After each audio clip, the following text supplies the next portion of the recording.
Do you hear that? It's water. Yeah, check it out. I love. There's a bee that just hit my phone. I love this area so much because there's land masses, there's water, there's a sky, and there's wildlife. Like, there are no birds in the sky right now, but I'd say 90% of the time there's crows and seagulls and geese and other birds that I'm sure I can't claim, but like, I love coming here just to relax and just to kind of soothe myself if I had a bad day. Um, oh, here comes a guy. Oh, look. You see him? Oh, look at him. Where is he? Come on. Look at him. That's like a big old guy. Oh, ah! Okay, sorry. I love this place. But anyways, lately one of the concepts that I've been working on is the idea that my thoughts create my reality.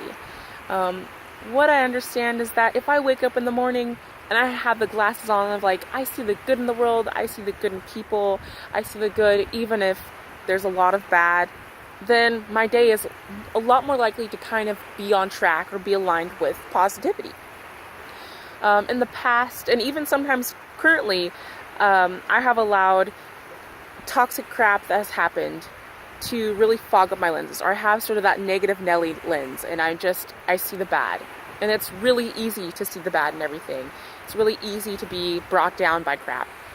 And so I challenge myself daily to think about what the good is in every experience I have. Even if I've gotten in an argument, if I got cut off in traffic, if I've accidentally cut someone off and I put myself in danger, like, what's the good in that? Like, was I kept safe by my guardians? Was it that I learned something about myself and the ways that I react instead of respond to people?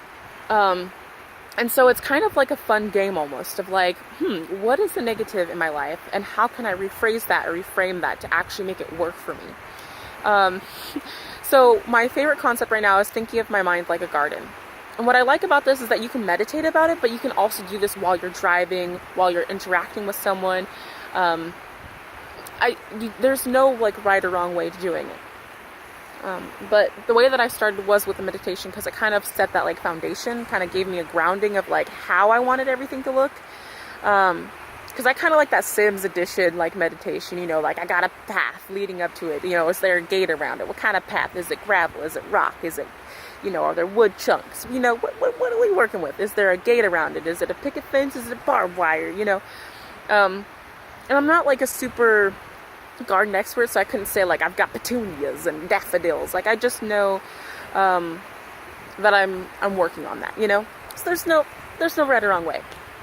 But basically, what I've come to appreciate is when I have a negative thought or feeling, I want to look at that, and so I kind of pick that weed up off the ground and I analyze it. What about this is making me feel angry or upset or depressed or sad or anxious? And then I imagine that I'm giving it to my guardian angel, and they have their little sack that when I put it in there, it transmutes it. Because am I holding all this stuff? Like my higher power can't act on my behalf. My guardian angels can't help me out. Like I got to give that control over. So I just say, you know what, guardians, like I am releasing the fear of not being financially abundant, or I'm releasing the fear that I'm not going to be able to pay tuition, and I just give it over to them. And then I create space for healthy things. So I say, I'm creating space for creating a healthier mindset about money, or I'm creating space to create and maintain a healthier budget, or I create space to let go of my toxic mindsets about money. I don't know if I said that twice or 3 times, but you get the point. Create space. And then after that, I plant a seed in the place. So I've removed something, I've created space, and I'm going to plant the seed in place of it so that the weed doesn't take up the spot again.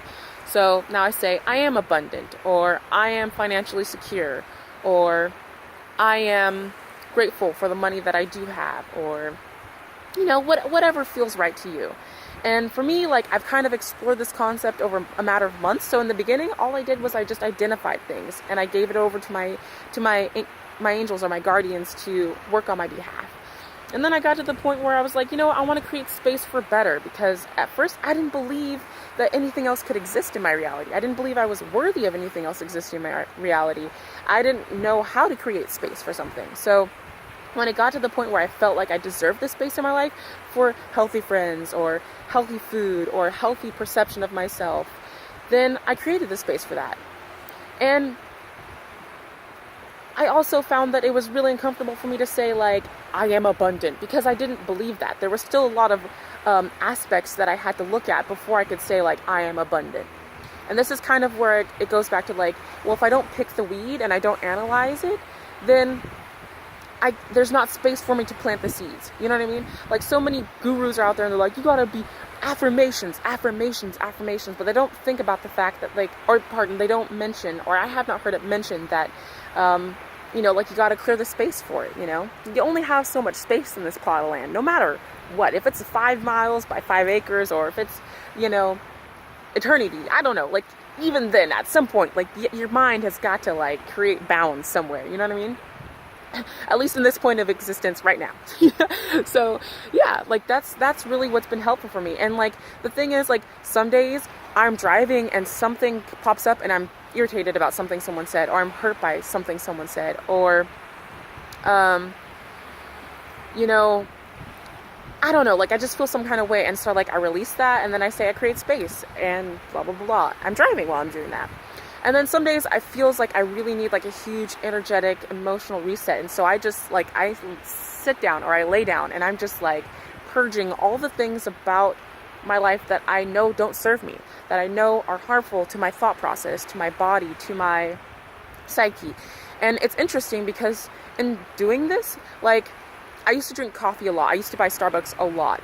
And now, like, I can make myself a cup of coffee at home that's actually, like, pretty good based off of, like, my old standards, and I'll drink, like, a fourth of it, and then I'm like, I can't finish this, like, it doesn't serve me. And I know that's because I've given that to my guardians, and I've created space in myself for healthier things.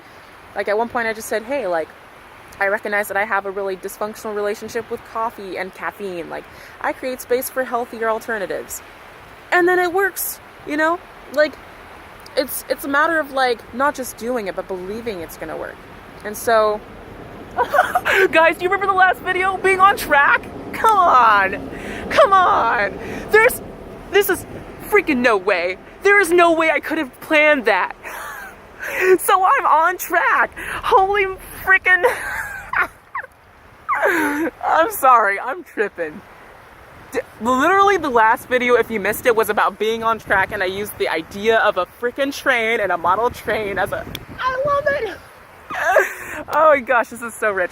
Okay, so anyways, I'm about to go trip. I have a little journal here that I've been just creating ideas in, and I'm about to go just, Anyway, so yeah, that's basically what I'm saying. It's just, like, create the space for yourself to be successful.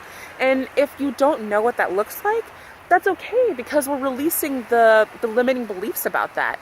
So whatever anxieties or fears or anger or frustration, anything that you feel is in your life, in your mindset that doesn't serve you, give it to your guardians, give it to your higher power, give it to God, Buddha, Jesus. I mentioned a pigeon last time. Give it to someone you, or like a role model that you know would be able to take care of it. Give it to them and create space for yourself to be successful, because you're worthy of it and it's possible. And it allows you the space to reframe your life and to recreate your life in a way that, you know, that allows you to be successful.